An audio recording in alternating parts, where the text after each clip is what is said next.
another shower bathroom renovation. Sometimes I do the entire bathroom, sometimes it's only the shower. And sometimes it's because of a leak, and sometimes it's just an upgrade. In this case, it is both. So I'm going to go into a bit of a diatribe, and everybody that has followed me for any number of years knows that. Wow, sharp corners.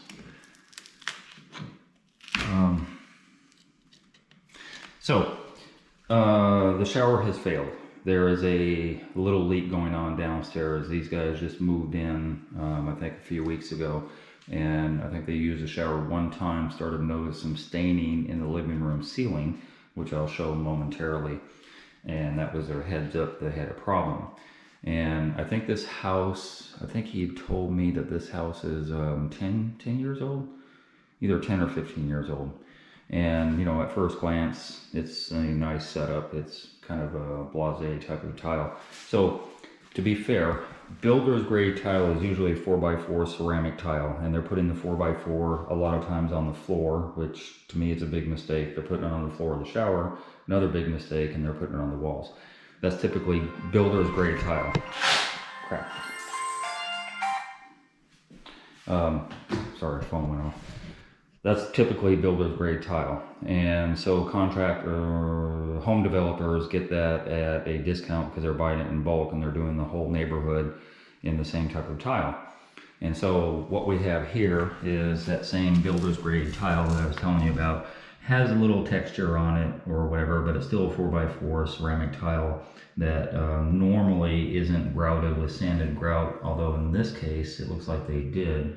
Although that could have been retroactive. Somebody could have come in here with sand and grout later on, but you know, it's okay. It's just okay. It'll get by. Most builders, most subdivisions have about a year warranty, and that's all they have to satisfy is 1 year. And they know that they're going to satisfy that 1 year, so they're usually not concerned about it. Another builder's grade type of tile would be this. This is probably, back in the day, my best guess is about 80 cents a foot. So one of these tiles about 80 cents, maybe 56 cents, I don't know, but you know, not more than $1. So they're trying to cut costs everywhere they can, and obviously they did here. So there's a lot of things going on that I want to kind of go through. So this has more to do, I think, with buying a house, as these people did, because some of these things that somebody that's not learned wouldn't know, I want to kind of reiterate so that you kind of have a heads up. And then also, if you're going to have something done, or you're going to do it yourself, these are kind of the mistakes, right, that I want to kind of go through, that I go through quite a bit on bad shower or leaky showers or showers that fail. When I first came in here, I just took a look from where I'm standing now, and just from this standpoint I could see a lot of mistakes.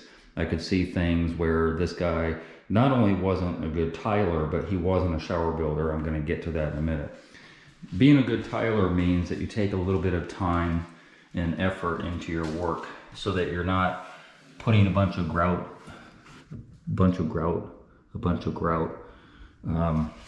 sloppily, right? This is a drop-in jacuzzi tub, and there's no reason to have all this grout up on here. In fact, that might be some type of caulking that they used. But a nice bead of caulking would have sufficed. Same on that back. Huge, like just huge, huge, huge.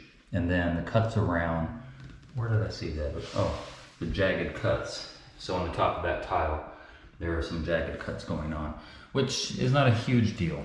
Some of these cuts are hidden because they're below there. But you know, I'm looking at the job as a whole. I'm seeing the 45s, okay, whatever. This tile doesn't even really match this bull nose. So I don't know if that was intentional or not, but when I look at the tile job proper, then I see things aren't matching up, and it kind of gives me pause, because I'm gonna, wow, this guy's not even a good tile guy, let alone building a shower. Which is a little bit odd, because usually the contractor will have subs in his pocket, and he'll have a good tile guy, and he'll have a, you know, good sheetrock guy, and this and that, So when I look at the tile and the cuts and all that stuff, that's how I kind of grade his skill ability. And he was, I don't know, he was okay. I don't have a lot of good to say about the tiling, but then again, look at the product he's dealing with, right? It's really hard to make a cheap product look nice. But more to the point, look at that. So this is offset. If I had a little torpedo level, I could show you that this is running off that way, all the way back. And it's flat up here. And then this line in the middle, and then the lippage on the bull nose and all that stuff. I don't know, you know, like I said, the tile goes back that way, so water is definitely going to pool into that area. I think the homeowner tried to put a bunch of silicone in here to stop the leak. So I think that's all that is. But when I look at, let me see where I saw that at. There's some lippage going on here. I don't know that this natural stone border is appropriate for this tile, but even if they wanted to use it, there's definite lippage going on because they didn't know how to kind of mitigate the different sides of tile in order to get them flush. Not a big deal, but again, something I kind of look at. Having a factory edge bull nose facing you is not something that is a clean, nice look. There is a lot of opportunity, and then look at that. So this niche kind of goes in that direction. There's a lot of opportunity to finish out, to trim out, to put Schluter up here, to put some type of profile, or even this bull nose, had it been on the outside and picture framed it, you know, would have been more appropriate. So there's kind of that. I think there's stuff going on at the curb. When I go on one of these, and I will dissect this shower to find out what the failure was, but when I go on one of these, I first look at how much he knew about tile, then how much he knew about building a shower. And see, this bothers, I don't know why this bothers me so much. See how those screws are diagonal? Line them up that way or that way. I don't know, small potato. But I don't know what I don't know until I know what I know, right? And so we don't know why it leaked, but almost all the time, without exception, the leak is coming from the curb, coming from a knee wall, no matter what size the knee wall is, because you always have shower heads opposite of the knee wall.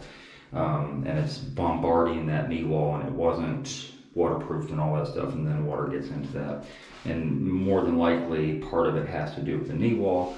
A lot of it has to do with the curb because of the swelling, or maybe that's not swelling. There's an overhang with that piece on the top, and that overhang was put in with tile to kind of take up the difference, which was kind of the wrong way to do it. He should have put in another piece of backer board there, but whatever.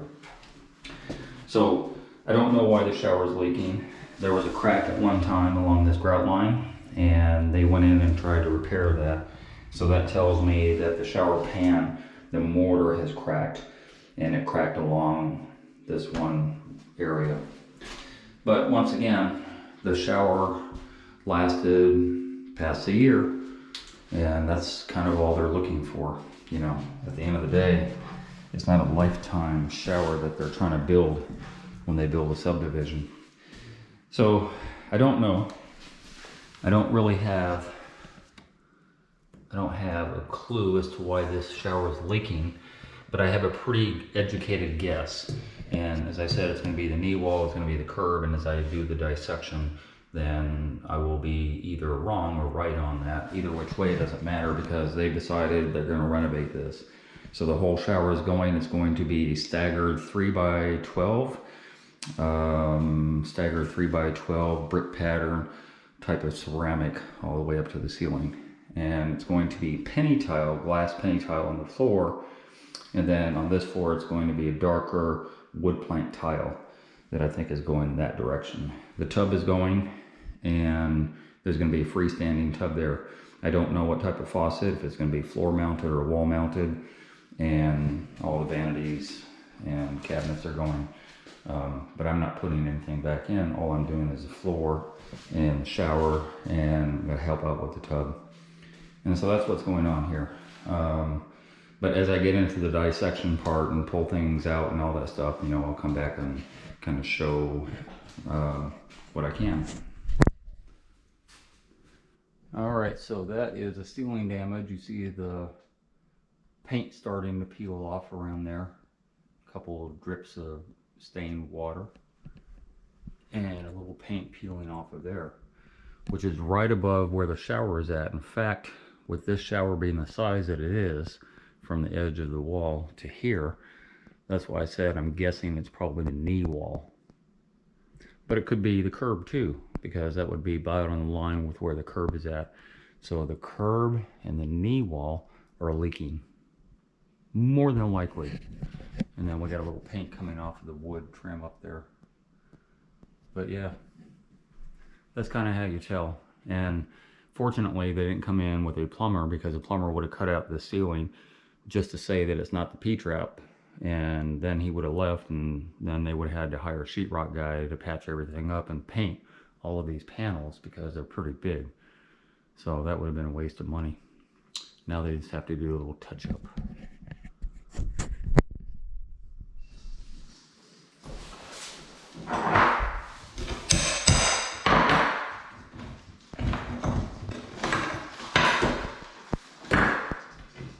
Ew.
lot to unwrap.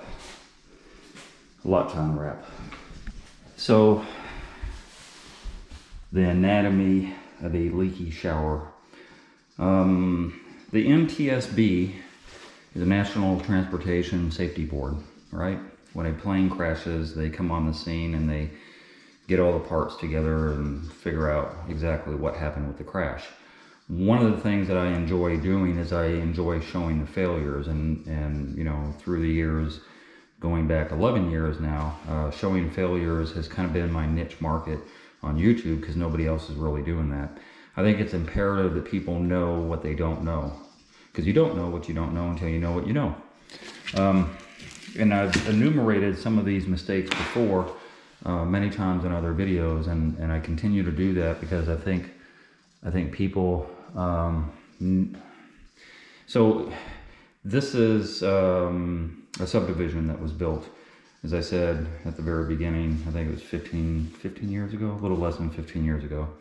And so it's not a spec house, meaning that somebody didn't come along and they didn't pick this tile and all this stuff. This is just a builder.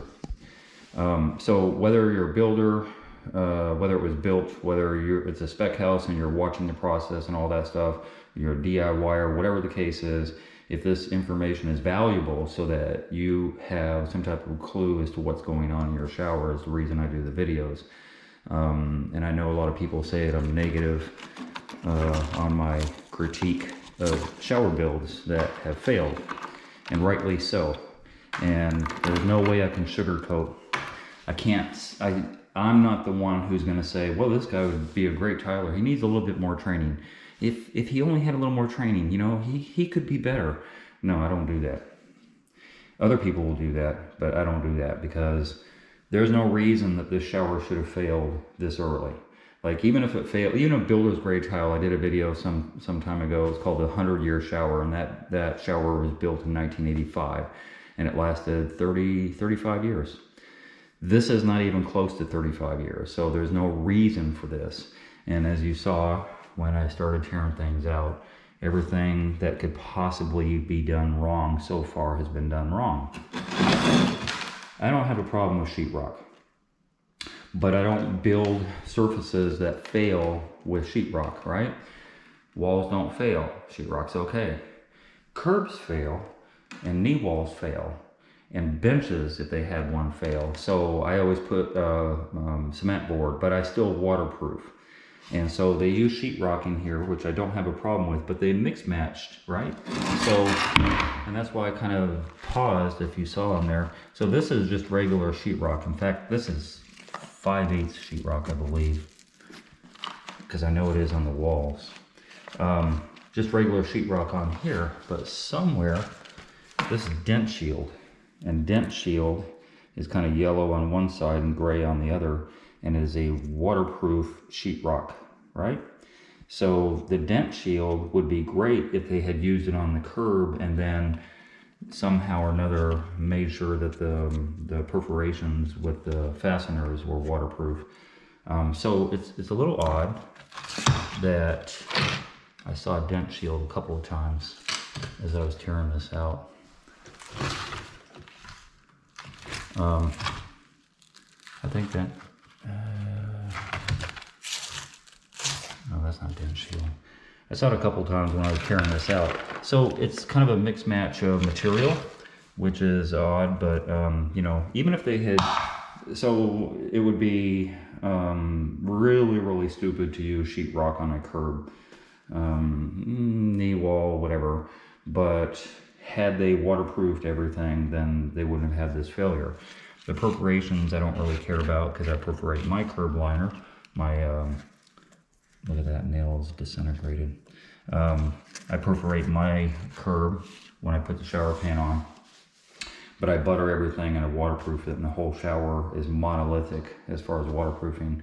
So I don't have an issue with that, except that they use, again, sheetrock in here. No matter the backer board that you use,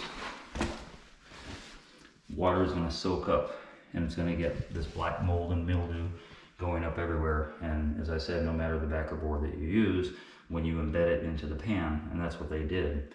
And I have seen Durock 11, 12, 14 inches up with the same staining going on, that people think, well, Durarock I can stick inside my pan because no harm, no foul. That's not true. Even though you're not going to have the exposure to all this mold and mildew, it still will get mold and mildew, and it still will cause a problem going into the future.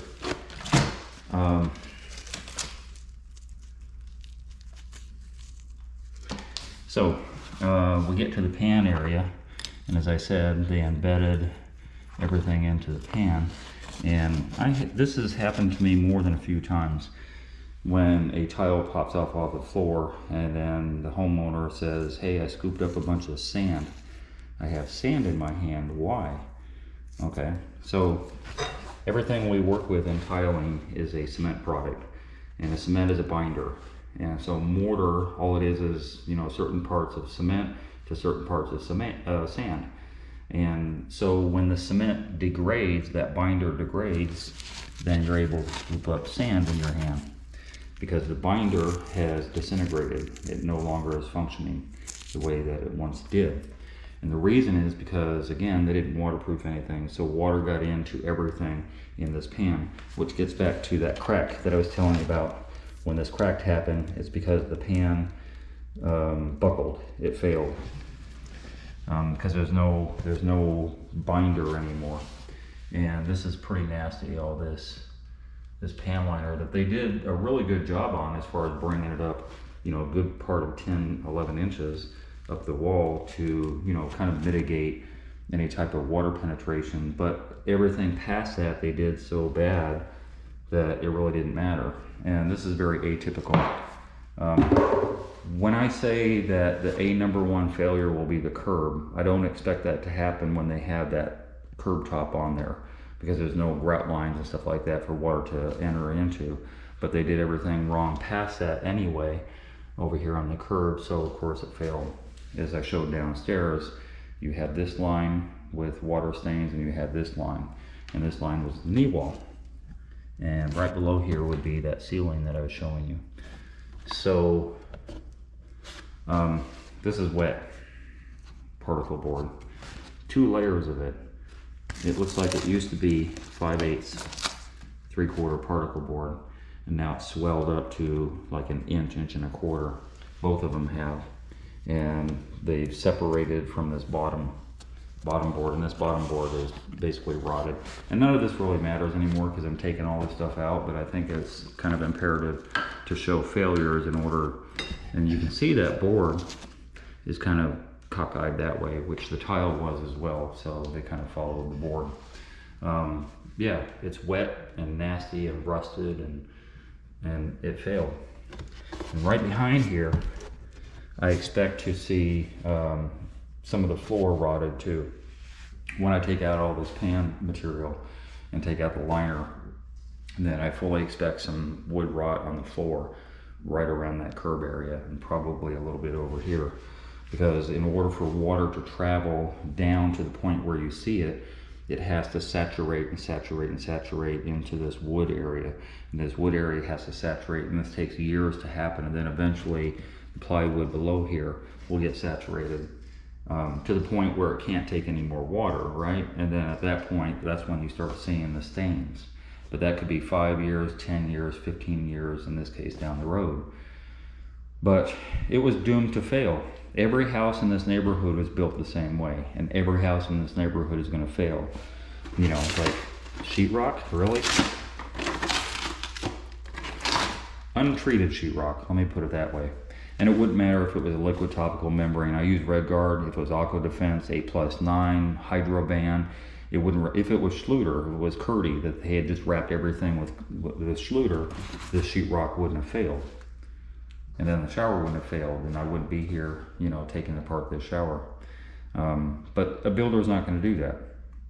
You know, they're not gonna take the time to do that. But I still am very, very surprised that I saw sheetrock from a builder on a curb. That just kind of blows my mind. Anyway, on to better things, getting this thing apart and showing everything cleaned up and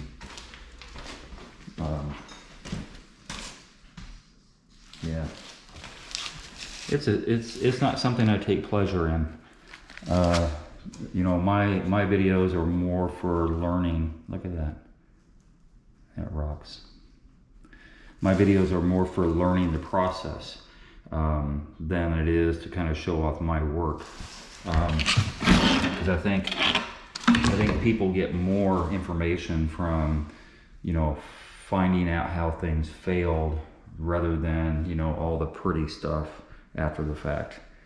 Although arguably that matters. As I started with the video, there's a lot of ways that I knew he could not build a shower, did not know how, and you know, like, here's the proof positive. So there you go.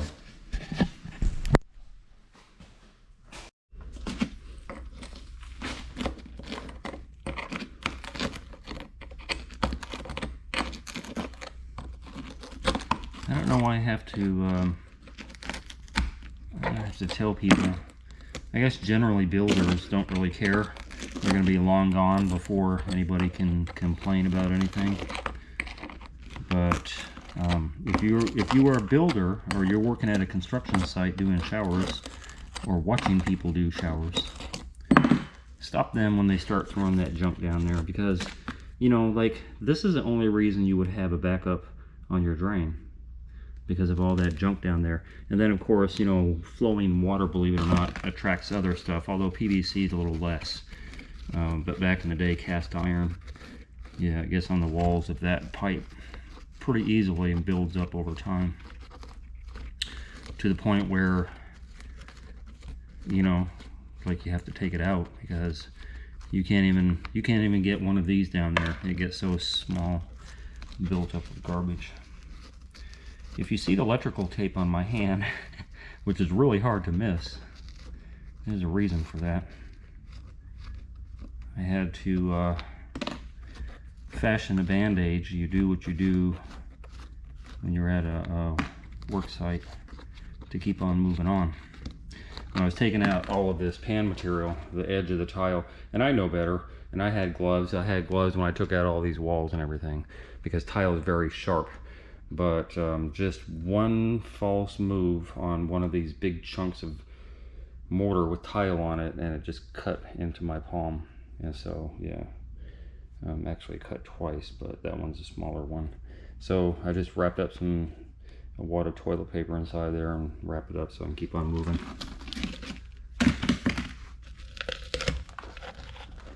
Yeah, no caulking down there. No caulking. Which, you know, whatever. Not the end of the world if they didn't do any caulking, but it would have been, because they clogged up this drain. And then water would have easily gotten right up under that lip there and then just saturated this pan mortar. Oh, my bad. They do have something down here. It's not caulking, though. I don't know what that is. There's something plastic down there. I don't know what that is. Anyway, moving on. A lot of surprises, a lot of don't do's here.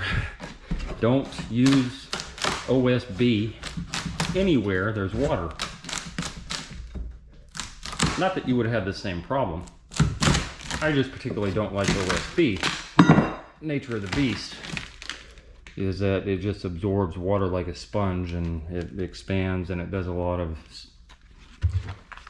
stuff that I don't like. So, yeah. And you know, what I said when I was downstairs, I already knew it was a knee wall and or the curb. And this is such garbage. I hate this stuff.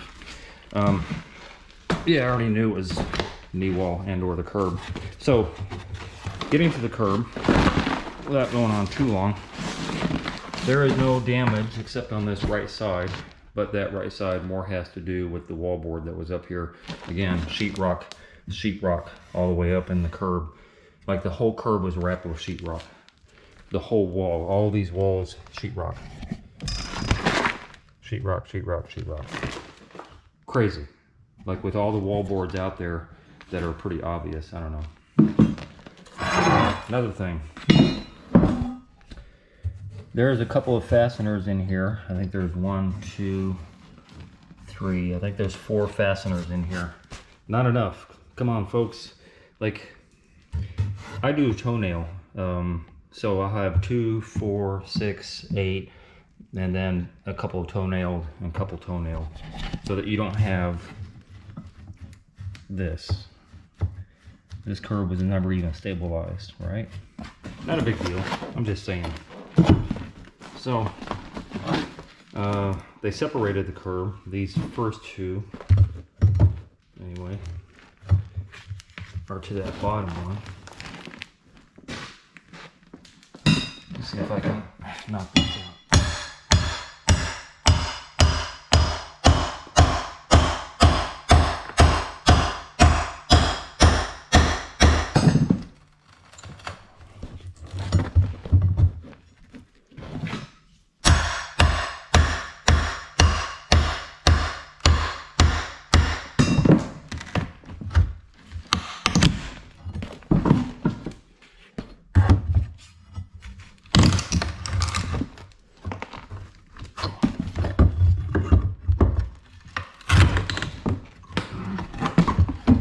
1, 2, 3, 4. That is so crazy. You know, nails are cheap. Wow. Sometimes I don't even have to say anything. Anyway, let me get out of here. Pull up this liner and have a peek at what is going on.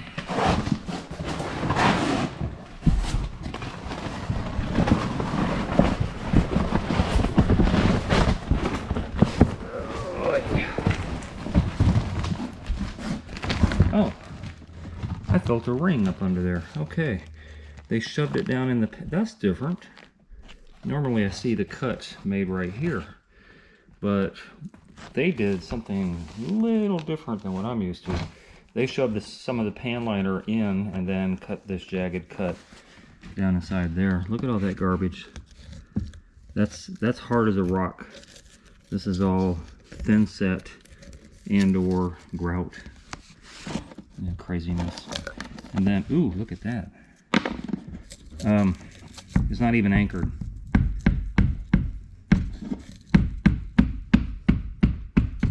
But it rocks. Anyway, that's about all I have to say. If this helped anybody, if this dissection helped anybody, there's a few tips out here that maybe some of you could learn from. I don't know. But it would be, it would not be fair if I did all these tear outs and didn't show what could happen. How you put things back together is up to you, but do them better than this. When you build your shower, know where the failures are, know what you don't know, right? Know what you don't know, so that you're not getting into this ridiculous type of shower builds. Just build it better. It's pretty easy to do. Just build it better. Build. They should have put better.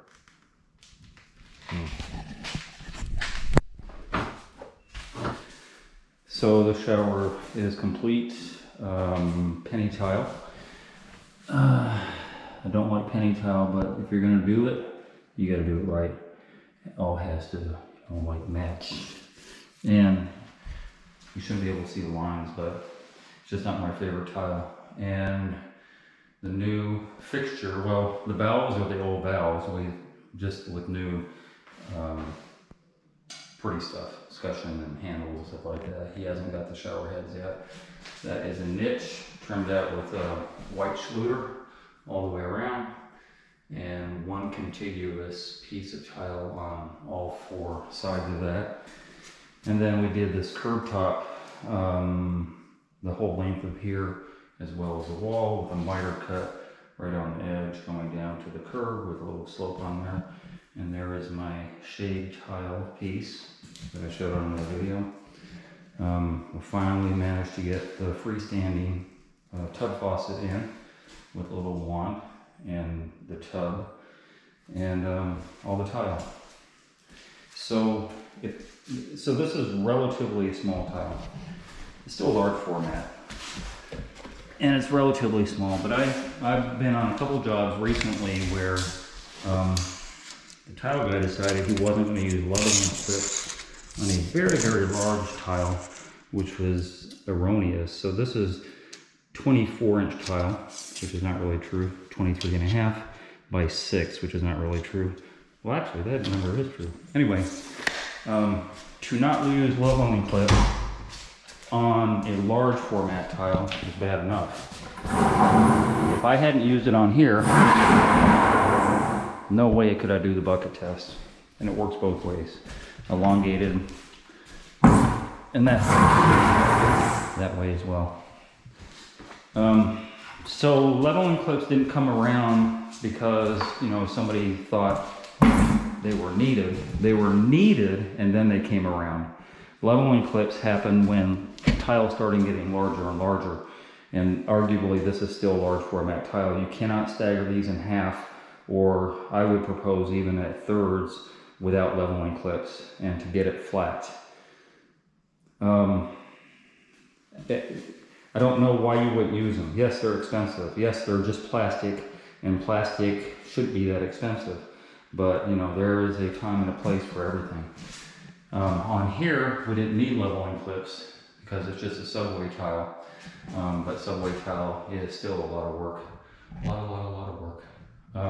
Oh yeah, schluter on the edge here as well, and schluter on this back edge over here. White schluter, so everything kind of matches. And I think the homeowner is just going to go ahead and paint this wall and paint that wall. But it is finished, and I'm out of here. I like the final result. This looks a whole lot better, takes up less room than that step-up tub that was here before, which nobody really used that tub anyway. So anyway, just a few pointers. Hopefully you learned something from this, and on to the next one. Hey, if you enjoyed that video and you learned something, consider being a Patreon member. $5, $10, $15 a month would help me greatly produce more videos. I make nothing from YouTube at all. If you're gonna call me for advice, please donate $50 for 30 minutes. My link to my PayPal and my Patreon account is down below. And if you haven't already, hit the subscribe button and hit the bell so you get immediate notifications as soon as I post videos. And thank you very much for your support.